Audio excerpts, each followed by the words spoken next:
no me aplaudan. A las que hay que aplaudir son a esas 13 mujeres que he rescatado en la historia, muchas de ellas desconocidas, y les voy a explicar el porqué de la tapa. La tapa es una mujer, obviamente embarazada, y al lado de ella está un hombre, porque la creación es de dos, de hombre y mujer. Pero toda esta concepción de iguales, porque si bien biológicamente no somos iguales, por eso es posible la preservación de la especie, somos, hacemos a la armonía del cosmos y a la preservación de las especies. Cuando el hombre o la mujer en general vivía en armonía con el cosmos, tenía diosas femeninas.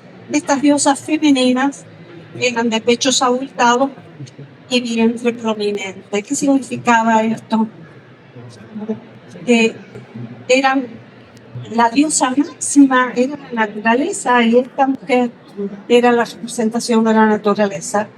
Y los tributos a esta madre naturaleza eran los frutos de la tierra. Cuando el hombre se hace conquistador, inventa dioses masculinos, y entonces son los dioses que lideran las guerras de dominio.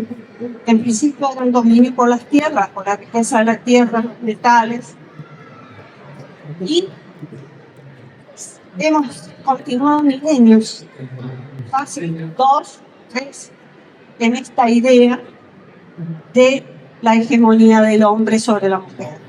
Y esto provoca un desequilibrio, porque son importantes. La naturaleza ha decidido que ambos son importantes. Entonces, en esta idea, rescato a esta mujer que al lado de ella está embarazada, al lado de ella tiene un hombre que se acerca a acompañarla en la vida, en el cuidado, y todo lo que hay alrededor son, acá están como flores, pero con brillos, constelación. Es una constelación. La constelación es un grupo de estrellas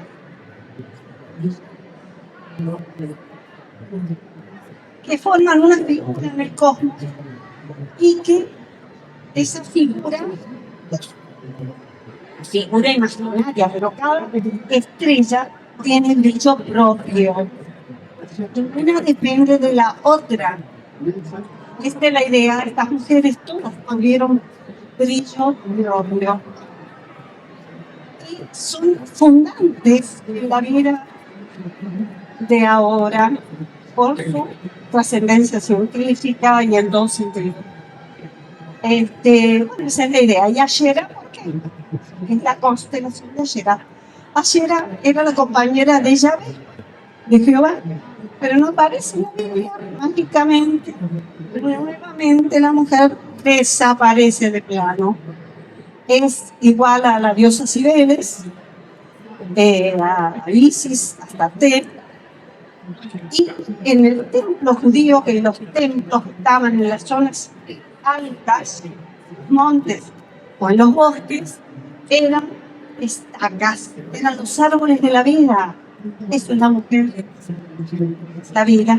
Somos co-creadoras del cosmos y el hombre procreador. ¿Ves? Entonces, bueno, esa es la idea fundamental. Tomo primeramente a Tomidis, que Tomidis era una reina escita del Asia Central, que está entre las estepas al norte del Mar Negro y Mar Caspio. Inexpugnable, invencibles, jinetes extraordinarios. Los niños se decía que antes de caminar aprendían a cabalgar y a asestar en el blanco.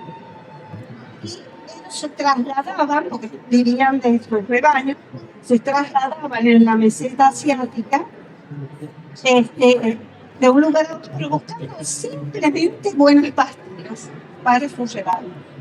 Se alimentaban de la carne de sus rebaños, pero como vivían en constante movimiento, se cocinaba la carne al calor de las cabalgaduras. ¿Entienden ustedes? La carne por debajo de la cabalgadura y así se cocinaba la carne. Era un pueblo nómade, en esa época se había incivilizado porque no había agricultura, y adoraban al dios Sol. Eran excelentes jinetes y hasta el día de hoy las monturas, las bridas y todo es de la cultura de ellos. Ellos trasladaban como en carruajes, todos juntos, mujeres y hombres eran iguales. Tuvo una reina que se llamaba Tomires, siglo VI antes de Cristo. Existía otro rey, un rey persa, Ciro II el Grande, que ambicionaba las tierras de Tomires. Pero sabía que en la batalla no le iba a ganar porque eran jinetes y guerreros extraordinarios. Entonces su asesor le dice: no vas a ganarle en el combate cuerpo a cuerpo, por decirlo, sino que vas a tener que armar un ardid. Y el ardid que arma es el siguiente: yo ya les he dicho que se alimentaba de la carne y de la leche de yegua fermentada. Ese es un alimento. Hacen una pequeña escaramuza con las tropas de Tomidis, comandadas por su hijo Espartapices, y no pasa nada, pero abandonan, ahí viene el ardid, abandonan las tiendas llenas de ricos enseres. Imagínense la comida persa, son exquisiteces. Y vino, ahí está el ardid, vino. Entonces ellos, cuando ven abandonadas las tiendas, van, comen y beben y quedan totalmente dormidos por el alcohol. Llegan de nuevo los persas, matan 2/3 del ejército escita y toman prisionero al hijo de Tomidis, al príncipe Espartapices. Y cuando se entera de esto, Tomidis le dice: devuélveme a mi hijo en condiciones, en perfectas condiciones. Te has hecho de mi tierra y de esto te has hecho con un ardid, no peleando la batalla, ¿verdad?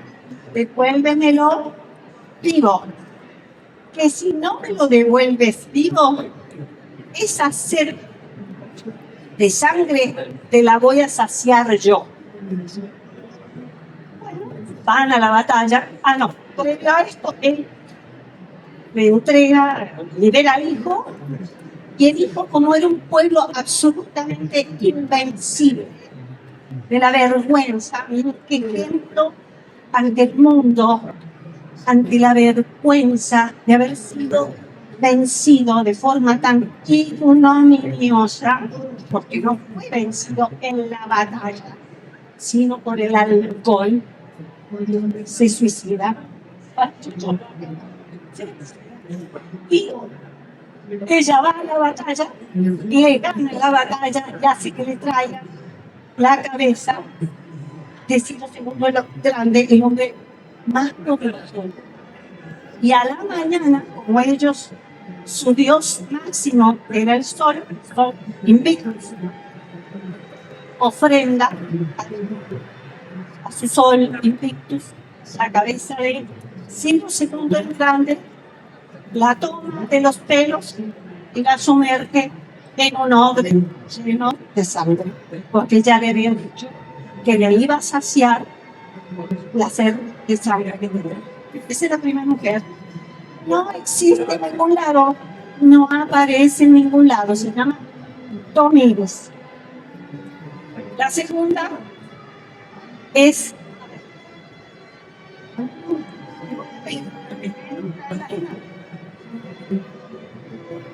esta, esta, ese Tomiri, que no tengo imagen de ella, siglo sexto antes de Cristo, aparte era un pueblo inculto, entonces no hay como documentos, por decirlo de alguna manera, estatuas, nada. Lo que sí es increíble, la orfebrería, ellos trabajaban el oro como hasta el día de hoy, nadie lo trabaja. O sea que eran un culto para algunas cosas, para otras no. Bueno, esta es la bella Zenobia. Zenobia venía de una familia noble, descendiente de los Ptolomeos. Los Ptolomeos, ¿quién era Ptolomeo? Ptolomeo era uno de los generales de Alejandro Magno, que cuando muere Alejandro Magno, le toca la división de ese reino inmenso, gobernar Egipto. Ella era descendiente de los Ptolomeos, o sea que era griega, descendencia de linaje griego. Muy culta, amante del arte, muy refinada en todo, famosa por ser evergeta, que quiere decir que apoyaba las artes. Ella se casa con Septimio Odenato. Septimio Odenato era un rey de Palmira, del oasis de Palmira. Ahora te explico qué era Palmira. Palmira era un oasis que queda en el medio del desierto sirio. Y era prácticamente la parte final de la caravana de la Ruta de la Seda. Era una ciudad riquísima, cosmopolita, todas las culturas, todas las etnias, todas las lenguas convergían en armonía, Estaba enclavada en un lugar estratégico, geopolíticamente. De un lado estaba el imperio persa sasánida y del otro lado el imperio romano. Pero en ese momento, que ella se casa con Septimio Odenato, su marido, rey de Palmira, porque si bien era una provincia del imperio romano, Palmira,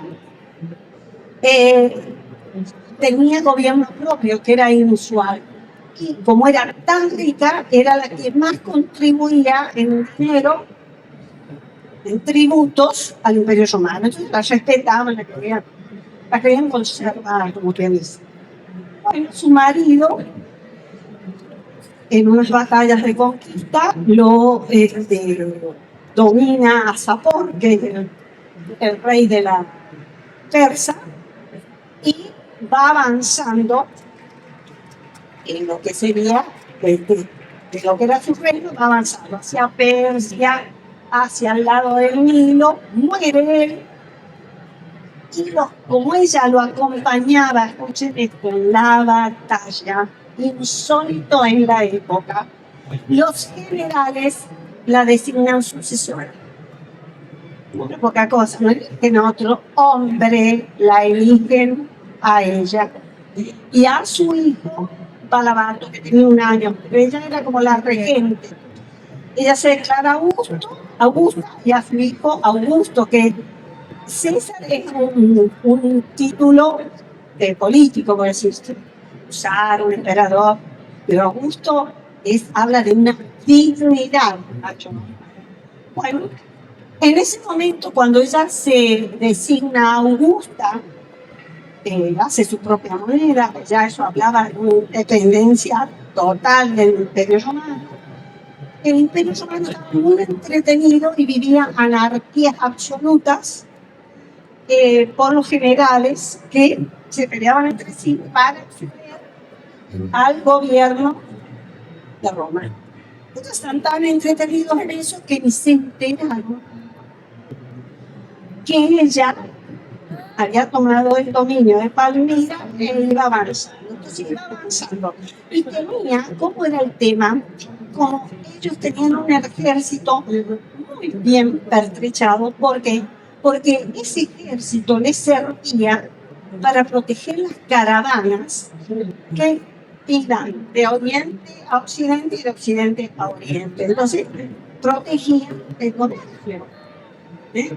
Entonces, le fue muy fácil seguir conquistando. Entonces, ya habían conquistado hacia el oriente, se viene para occidente. Conquista Ancira, Calcedonia, Capadocia, y Egipto. Por 5 años ella es la señora de Oriente.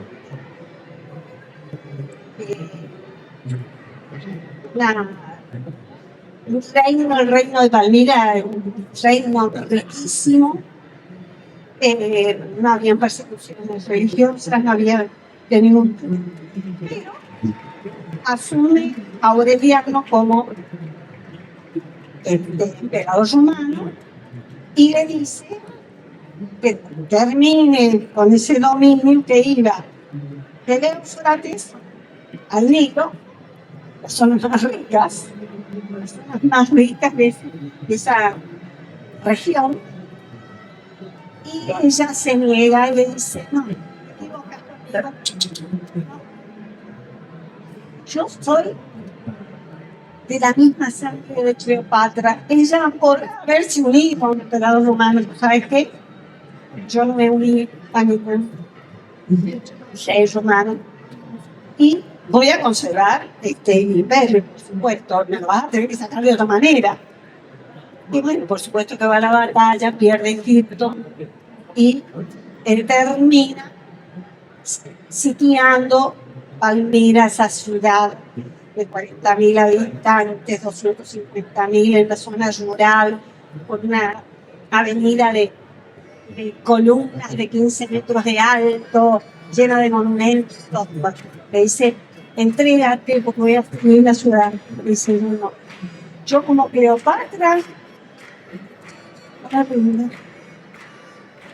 Bueno, esta cuestión aquí.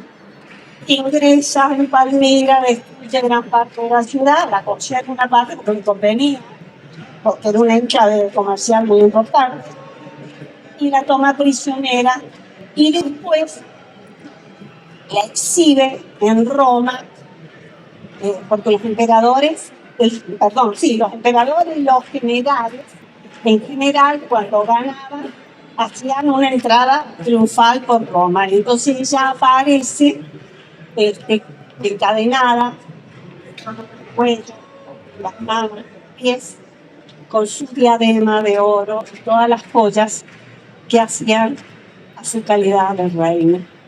Una mujer bellísima, altísima y absolutamente respetada por Aureliano, que no la mató, pero por algo no la mató, porque ella se había transformado en emblema de la libertad de los pueblos de Oriente y le convenía no matarla porque tiene más fuerza si ella estaba muerta. Se la conserva y la ubica en una villa próxima a la villa de Adriano Chon. Bueno, ese es Zenobia.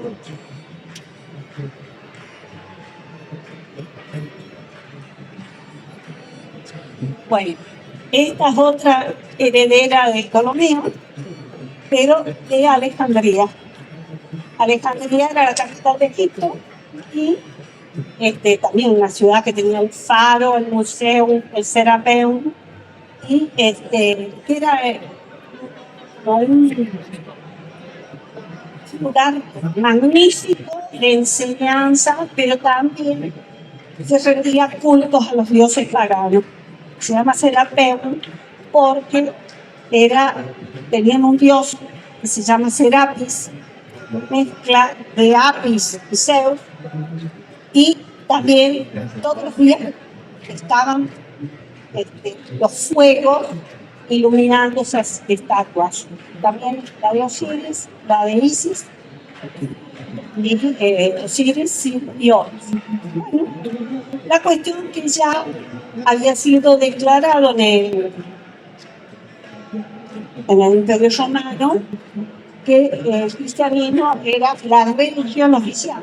Entonces comienza una persecución sobre todo a los paganos, porque ella era pagana. Entonces, en un momento avanzan sobre el museo Serapeu y dispuesto a saquearlo. Tenía no solo una ciudad puerto muy importante, Alejandría, sino que tenía, miren lo que hacían, cuando llegaban los barcos, los revisaban y los libros que tenían hacían una copia. Una iba a la biblioteca, el original iba a la biblioteca y le daban la copia al barco. Así como fue la biblioteca más importante del mundo.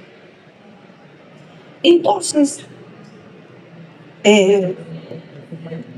avanzan los cristianos, envalentonados, pretendiendo saquear ese templo del saber y incendiarlo. Y ella se repliega en la biblioteca, ella, los alumnos y otros profesores que tenían, protegiendo los libros. En un momento, el emperador dice, les permite que salgan por la parte de atrás sería del museo, para que no les hicieran daño los fanáticos religiosos, y ellos salen leyendo y protegiendo los libros. Bueno, era un momento de máxima efervescencia religiosa y llega a Alejandría el obispo Cirilo. Cirilo, al ver que habían dos personas muy influyentes de Alejandría, uno era el prefecto, Oreste se llamaba, y un alumno de ella, ambos alumnos de ella la miraban, apreciaban su sabiduría, apreciaban su mesura, les había enseñado matemática, astronomía, todo, el culto, porque ella era pitagórica. ¿Saben lo que significa ser pitagórico? Pitágoras fue un filósofo del siglo VI que hizo una comunidad en la cual la música, la matemática, la astronomía y la geometría eran lo más importante. Y cuidaban su cuerpo, la música era fundamental en su vida para sanar los cuerpos, y ella era pitagórica. Y estos saberes ella los transmitía. Entonces, Cirilo, el obispo, le dice al prefecto y a todo el consejo que gobernaba que tienen que hacer un bautismo público y que la traigan a esa mujer que osaba ser asesora de ellos. Porque, según él, Jesús por algo había elegido 12 apóstoles hombres, nunca tuvo un asesor mujer. Y que esta mujer, no dijo, es pagana, es atea y por tanto bruja. Y ser bruja, que le implicaba la muerte. Entonces, Orestes y Cilicius la citan al lugar donde estaba Orestes y le dice, vas a bautizar porque peligro tu vida. Ya ha dicho que sos atea y por lo tanto bruja, te van a matar. Ella no acepta, y ese mismo día ella había ido a la prisión de Orestes con la guardia y decide irse sola. Cuando va sola, por supuesto, las huestes fanáticas religiosas la toman, recibe el castigo de las brujas, que es con una cerámica, destrozan la piel, la arrastran y la queman. ¿Cómo correspondió a grupo? Esa es parte. Bueno, de las cosas importantes de ella inventa el tensímetro, que es un aparato para medir la densidad de los fluidos, y mejora el astrolabio. El astrolabio es un aparato que indica la ubicación de los astros en el cielo, fundamental para la navegación. O sea, que si Colón llegó a América fue gracias al astrolabio de Iván. Bueno, esta es la americana, la única que he tomado americana. Micaela Bastidas era la mujer de Tupac Amaru. Se casa con él a los 15 años, él tenía 24. Él era un curaca, era un cacique del linaje real que regenteaba indios para los trabajos. Era un rico hacendado y aparte tenía una empresa que arriaje, que es 350 mulas, que hacían el trayecto de Puno, Alto Perú, al Callao y el puerto.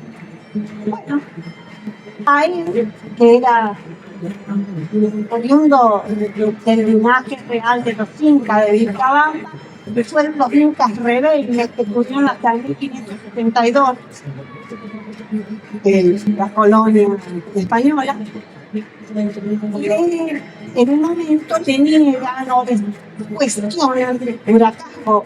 El curacajo es la calidad de cacique que le permitía refugiar toda esa gente bajo su mando. Entonces él había sido el que hablaba el quechua, hablaba el latín y por supuesto el español. Ella no era solo quechua hablante, era que tenía 24 años, ella 15 cuando se casa. Cuando le cuestionan el curacajo, él había sido instruido por los jesuitas. Entonces se tiene que ir porque no había una instancia judicial en Cusco, entonces tiene que ir a Lima a pelear para que restituyan el curacajo. Y allá se reúne con los sería los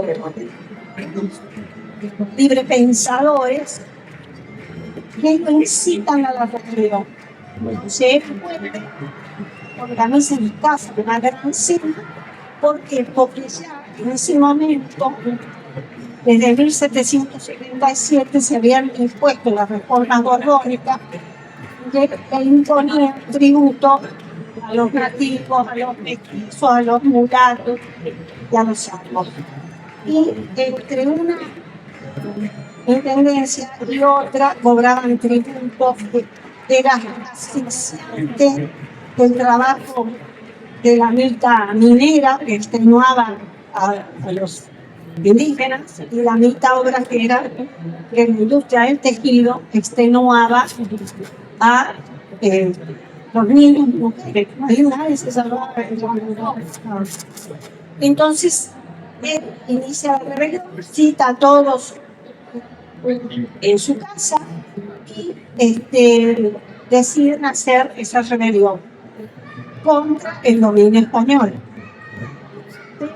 Al final de la cena beben de la copa entre todos en señal de un sello de esa alianza.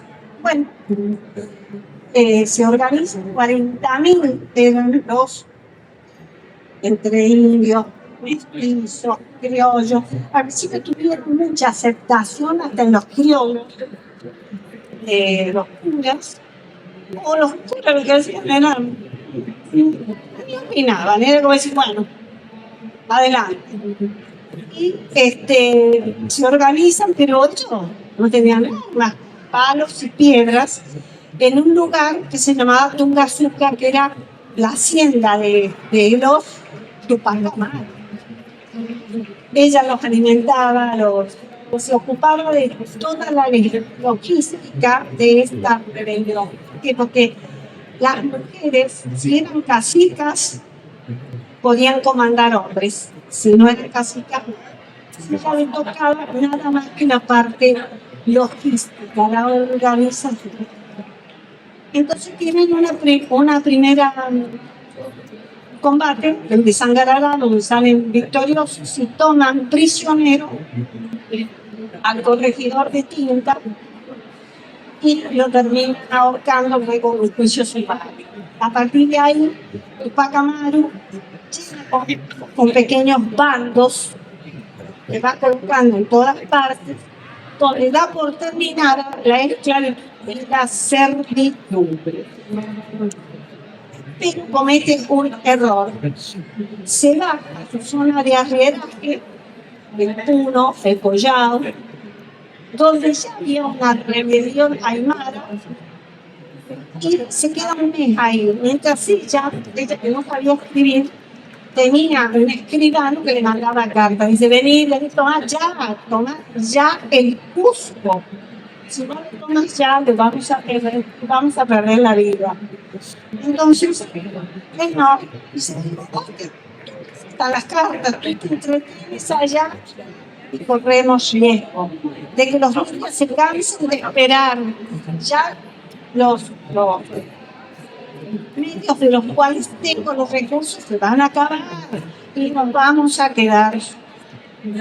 Cuando hacen en la primera batalla de Sangarara, se cometen errores como este de ahorcar al corregidor Arriaga, se incendian iglesias, se incendian haciendas, y los que al principio mestizos y criollos los apoyaban, retiran el apoyo. Y los caciques, celosos de que los designaran a Tupac Amaru señor y Dios de la nación inca, se pliegan a los españoles y mandan encima, el virrey Jauregui le manda zambos simulados totalmente preparados para los. Cuando es de la zona de Puno, sí del Perú, pero Cusco, sí del Cusco, pero ya era tarde, estaban muy bien pertrechados y tienen que abandonar el sitio, huyen, y por supuesto siempre hay un traidor, un tal Santa María, lo dice dónde están, los toman presos, y ahí es cuando le hacen, los matan en la plaza pública.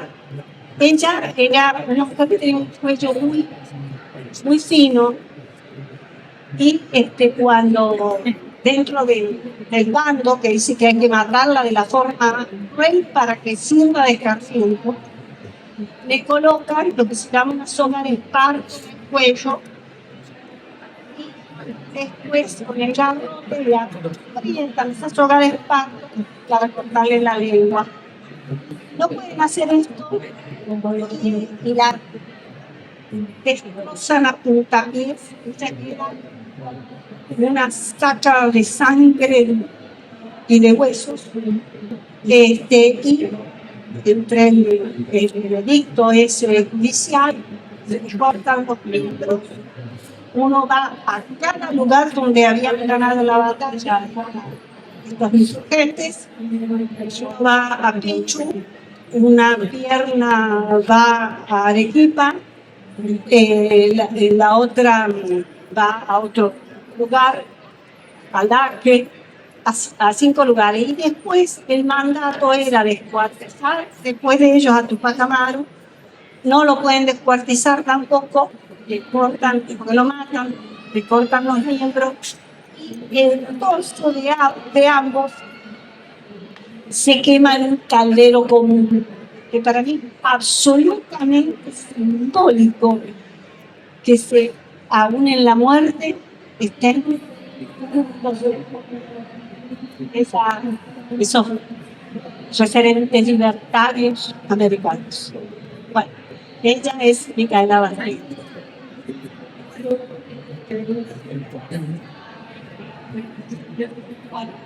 Esta es otra mujer invisibilizada totalmente, hija ilegítima del marqués de Pompignan, que muy culta, que se casa, la casan a los 17 años, a los 19 ya queda viuda, con un hijo. Entonces va a París y ella era dramaturga y hace una primera obra de teatro en favor de que se terminara con la esclavitud de los negros. La obra se llama Zamoré y Miserable. Ella tenía medios económicos, tiene una compañía que va por toda Francia exhibiendo esta obra de su autoría. Por supuesto que los franceses, muchos eran esclavistas y estaban financiados por Versalles, por parte de la nobleza de Versalles, y esto le toca ir presa por bastante tiempo. Después de eso, tiene otras obras más. Ellas generan la Declaración de los Derechos de la Mujer y la Ciudadana, que nadie sabe que existe. Ella quería la igualdad de los sexos, era partidaria del divorcio, era partidaria de un contrato matrimonial que se tenía que renovar. Si quería, no renovaba, si no. De la igualdad de los hijos de bastardos, porque ella era una hija bastarda, y el voto femenino, por supuesto. Bueno, una adelantada a su tiempo, que murió como en la guillotina, como Torrejón.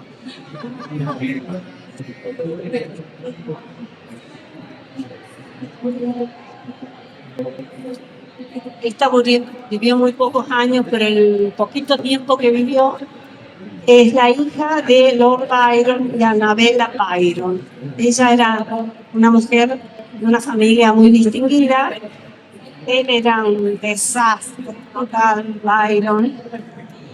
Tuvo que huir más de Londres por sodomista y porque decían que tenía un amor incestuoso con su hermana.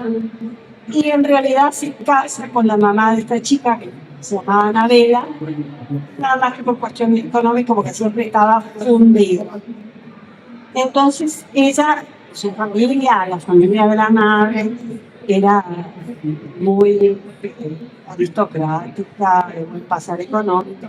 Se llamaban las matemáticas. Tiene una excelente formación y tuvo una profesora, Somerville, que fue una adelantada también en su tiempo, que es una de las primeras mujeres que forma parte de la Real el Consejo Astronómico de Londres, la primera mujer. Esta fue su mentora y descubre su gran inteligencia. Es una chica que desde pequeña estuvo muy enferma, estuvo 3 años en cama porque tuvo una parálisis en las piernas, que después se recupera, y eso amaban las matemáticas. Decía que las matemáticas eran una ciencia poética. Matemática, una ciencia poética. Bueno, la cuestión es que se pone en contacto con un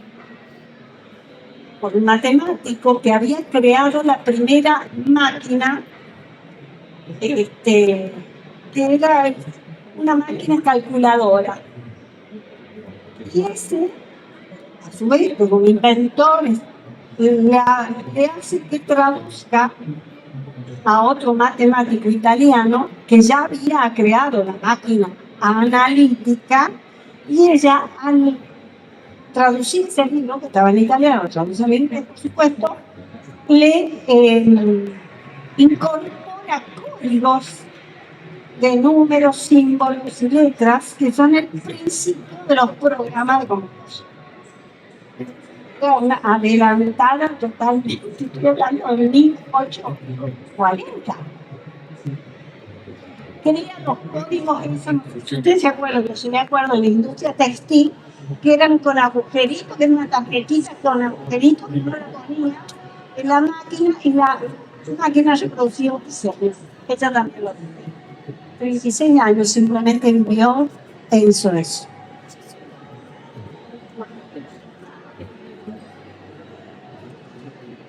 Este es otra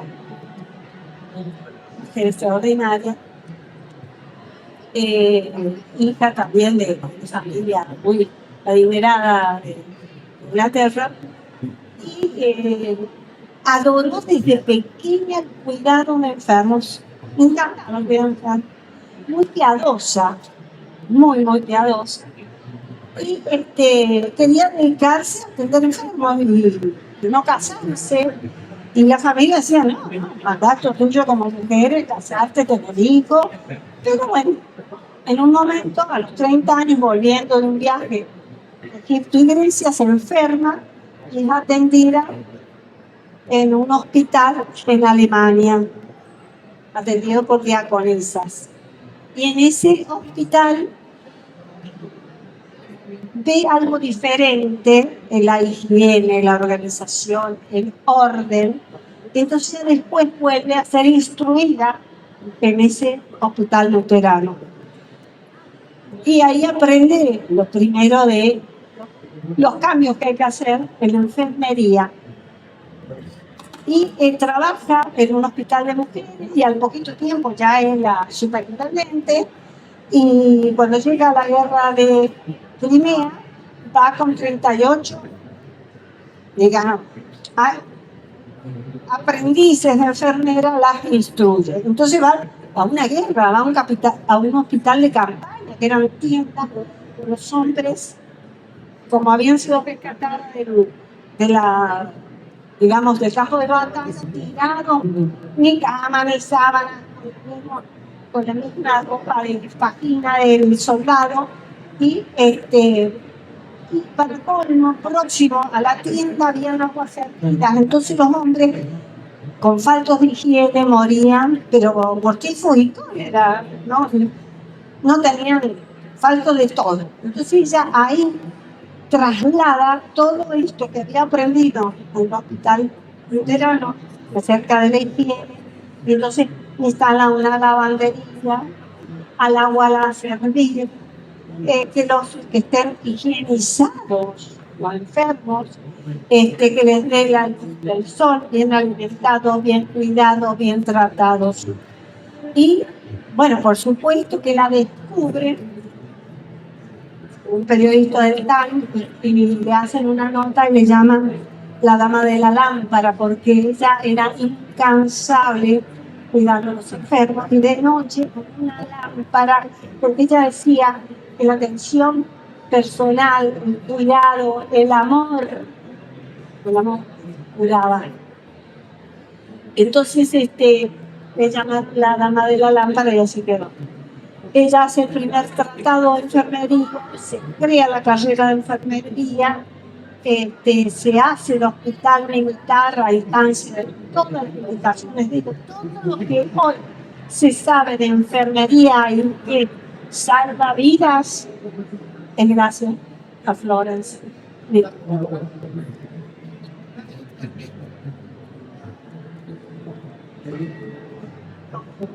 Esto es una historia desgarradora, es la única artista que he tomado.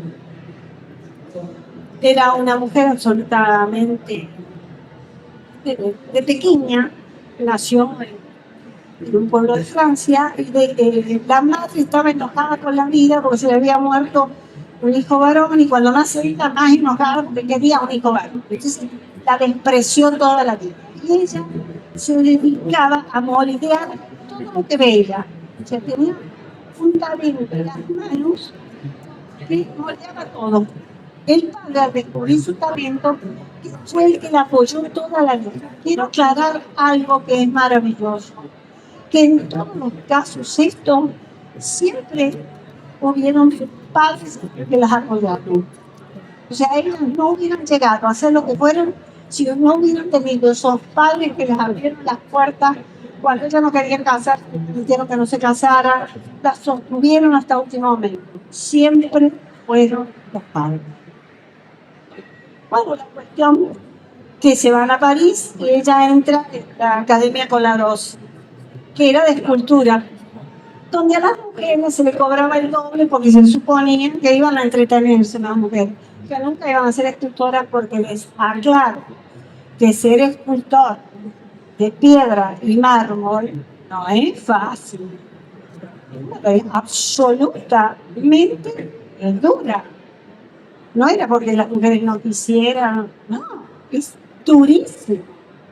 La cuestión que al poquito tiempo va a Rodin, la dejó, y como ella era especialista en manos, pies y rostro, se la lleva a su taller. Pero por supuesto que en el taller el gran artista era él. Y ella no tenía permitido ni siquiera filmar su obra. A los 18 años es una exposición con una obra de ella, La vieja Elena, 18 años, que deslumbra a todo París. Pero ¿qué dicen los genios dentro de los, qué sé yo, fueron a ver la obra? Ah, no, pero ella es así, porque está Rodin atrás.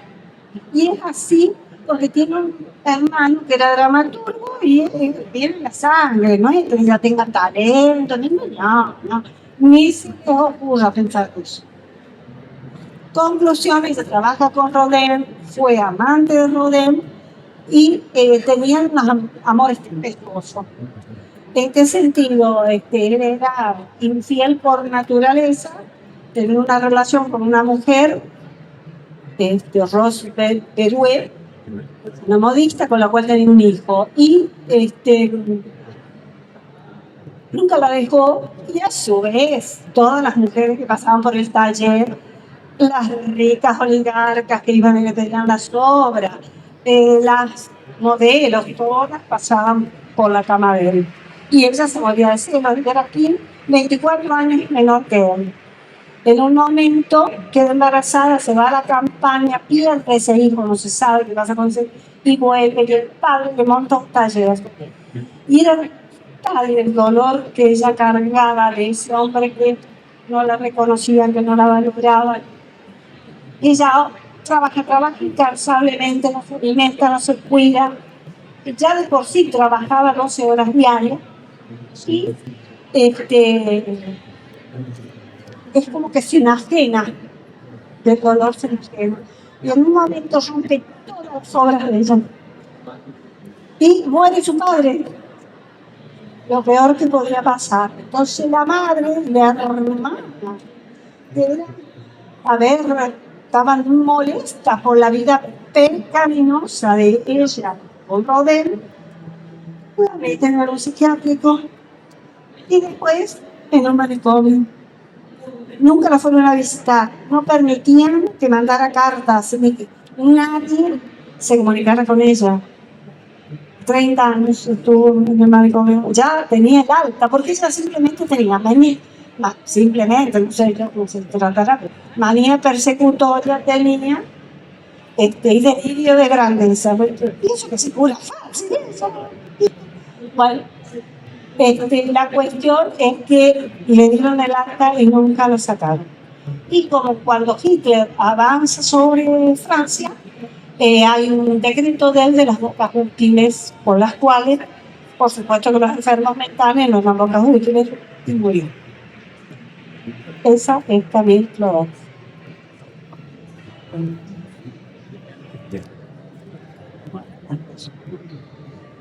Esta la conocen todas. Esta Marie Curie se llamaba Mania. Ella nace en Polonia, en Varsovia, de una familia también de buen pasar económico, 5 hermanos, era la menor.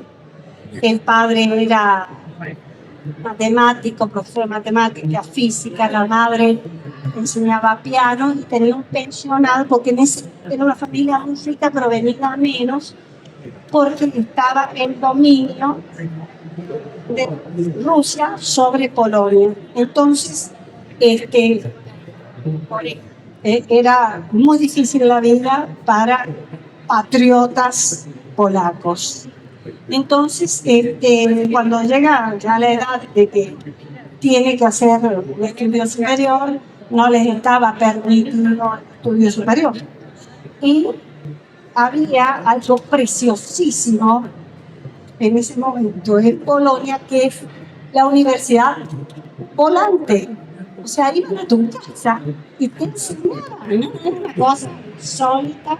Por supuesto que enseñaban las ciencias duras y, aparte de enseñar las ciencias duras, literatura polaca y tradiciones, todo lo que hace a la nacionalidad polaca.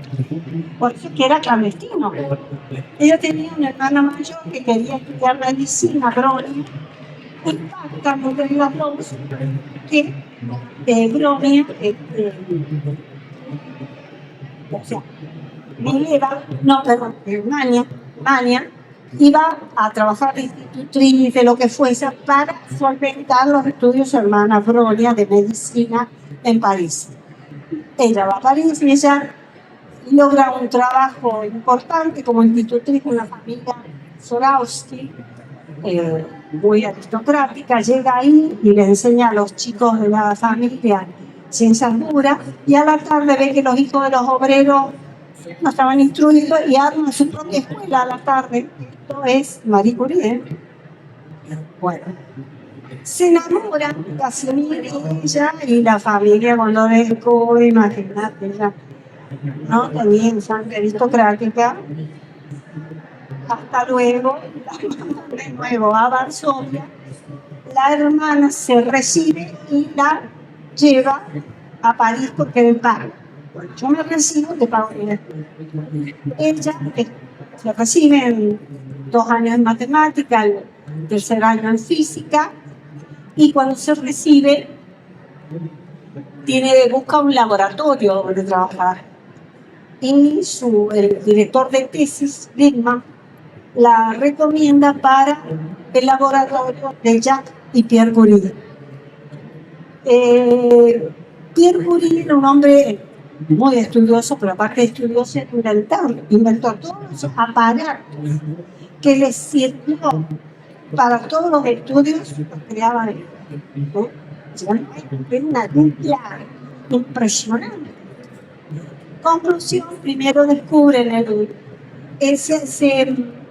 era un especialista en magnetismo, pero era la época de la gran pujanza de la radioactividad. Ven que en un año emite una luz. Esa es la radioactividad. Entonces empiezan a estudiar y descubren así el polonio, un elemento, y después otro elemento, el radio.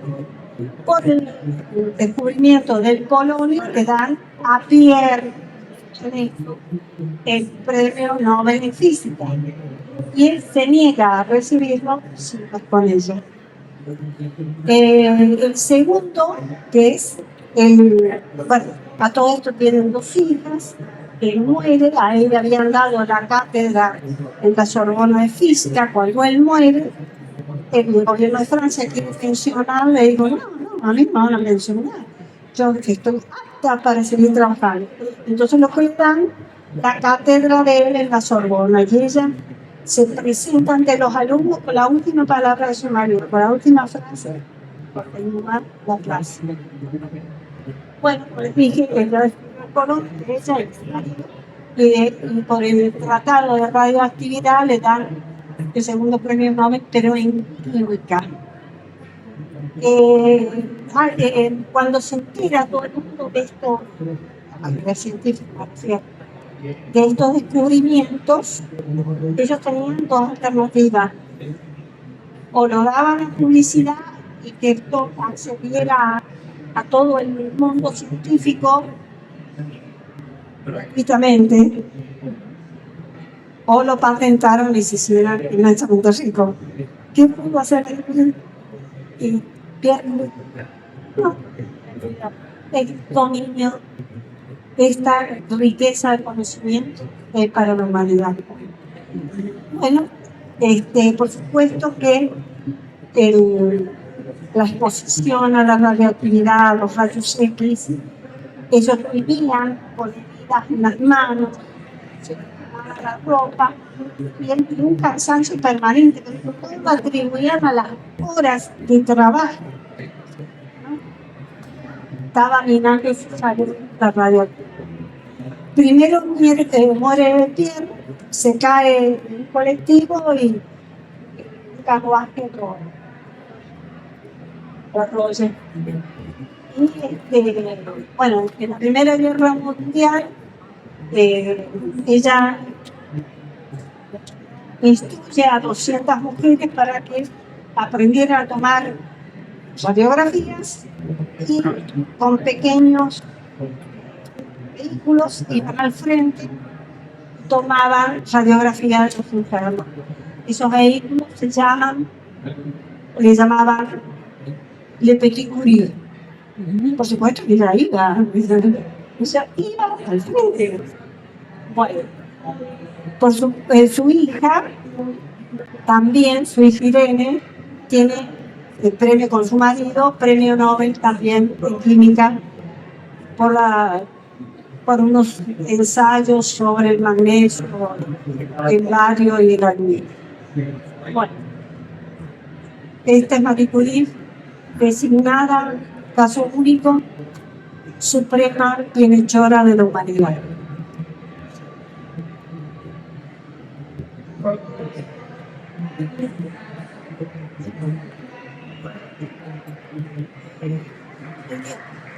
Es una consulta. Está tan apasionante, pero el tiempo ya ha pasado y tiene la próxima presentación. De todas estas mujeres que usted nos pudo relatar, ¿cuál es la que más la emociona o la identifica?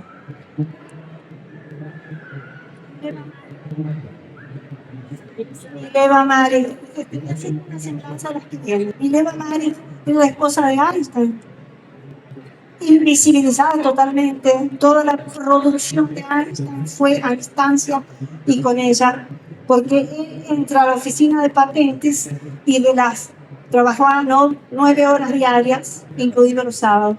Y la que corregía, la que era la matemática, era ella. El lenguaje de las ciencias. O sea, todo fenómeno que yo descubro, que estudio, si no lo traslado a un lenguaje matemático, no sirve. Y ella era la matemática.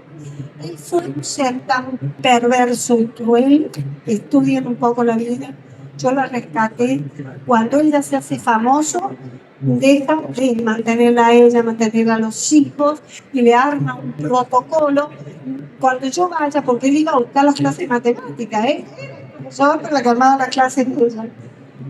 Esto está documentado, ¿no? El libro mío, quiero contarles algo, está armado con documentos. O sea, yo hago una biografía, pero rescatando documentos, que es la forma de hacer historia. Y la parte literaria, ¿cómo la hago? Me meto en su alma y digo lo que ella sentía, ser menospreciada, maltratada. Él le hace un protocolo cuando iba a buscar las clases de matemáticas. No me vas a dirigir la palabra, me vas a hacer 3 comidas diarias. No pretendas que te acompañe a ningún lado. Deja de mantener a los hijos y mantenerla a ella. Pero, oh sorpresa, el premio Nobel, cuando él lo gana, se lo da por raras circunstancias y todo a ella. ¿Qué quería decir? Ella era la coautora y de alguna manera la silencia, por decir. Sí. Esta es la primera mujer que descubre la constitución de los astros. Se va de Londres, donde no podía actuar ni como científica, ni el título le dan, se recibe y no le dan el título. Se va a Estados Unidos y una astrónoma brillante descubre que los astros, sobre todo todos los astros inmanentes, están formados por hidrógeno, 75% y helio. Cuando se pensaba que era la misma contextura de la Tierra, que era carbono, silicio y luz. Bueno, esta es hace No, perdón. Sí, la página, esta es la que descubre la fisión nuclear. La fisión nuclear es lo que permite a las centrales nucleares producir electricidad. Ella lo descubre, pero por supuesto que cuando presentan el trabajo en 1939, ella trabajaba en colaboración con un físico, Otto Hahn. Entonces, él desarrolla el fenómeno físico y el fenómeno químico, pero la que hace la traducción física del fenómeno es ella, porque ella era la física. En 1939 se presenta Otto Hahn para el premio Nobel, que se lo otorga en 1944. Y en 1939, en un apartado decía que ella era la que había descubierto la fisión nuclear. Imagínense, es un fenómeno extraordinario. Y después descubre lo que sería la reacción en cadena. Lamentablemente la reacción en cadena es la que permitió la guerra atómica. Pero a ella se la invita a ser parte, y ella dijo, no, yo no voy a ser parte de una bomba. Esta es maravillosa. Fue declarada la mujer más bella del mundo, era austríaca, y huye de un marido, era bella, ella había hecho películas muy transgresoras porque se la veía desnuda corriendo en un bosque, y el marido se enamora de ella y secuestra todos los filmes, la tiene prisionera en su castillo y ella huye de ahí y se va a Estados Unidos. ¿Cómo es esto? El hombre lo conoce a Meyer, de la Metro Golden Mayer, y la lleva por 7 años como para filmes. Hace 30 películas, entre esas, la señora se va a acordar, Sansón y Dalila. Y fue declarada la mujer más bella del mundo. Esta mujer se recibe de ingeniera y cría la Cibolano actualmente, es gracias a ella. Era amiga de Hogarth Hughes y le habían financiado el gobierno de Estados Unidos que lograra el avión de pasajeros, y él lograba con 60 científicos que carreteara nada más. Ella estudia las aves y los peces y logra que vuelen esos aviones de gran envergadura.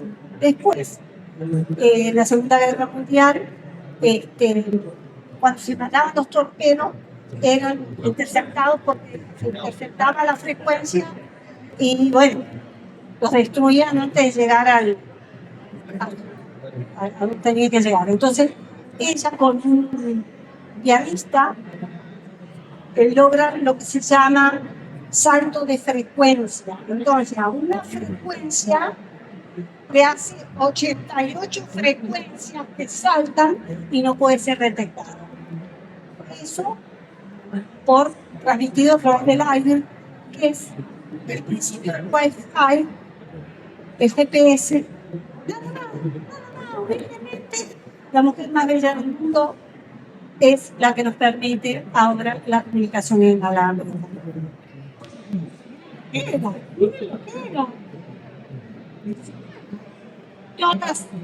Todas ellas diferentes. Bueno, esta interioriza la cristalografía de rayos. Es rayos impactan en un cristal y eso produce difracción. Y esa difracción de la luz produce una imagen en una membrana. Y en la fotografía, ella se especializa en eso y logra lo que se llama la fotografía 51, que es la imagen del ADN. Imagínense lo que es la ciencia a partir de ella, de un salto brutal. Pero por supuesto que ella no tuvo el premio Nobel, porque la fotografía la roban y la publican otros, y a eso le dan el premio Nobel. Y también descubren la estructura del virus, que se la dan a un compañero del laboratorio, Club, pero ya cuando se lo dan el premio Nobel en 82, ella ya había muerto. Bueno, como verán, son mujeres de una riqueza extraordinaria. Bueno, Mirta, muchísimas gracias por esta presentación. Vamos a llamar ahora a la responsable del área de exterior del Ministerio de Turismo y Cultura de la provincia, a Liliana Andrea Painone, para que le entregue un certificado de reconocimiento por la participación en esta edición número 50 de la Feria Internacional del Libro.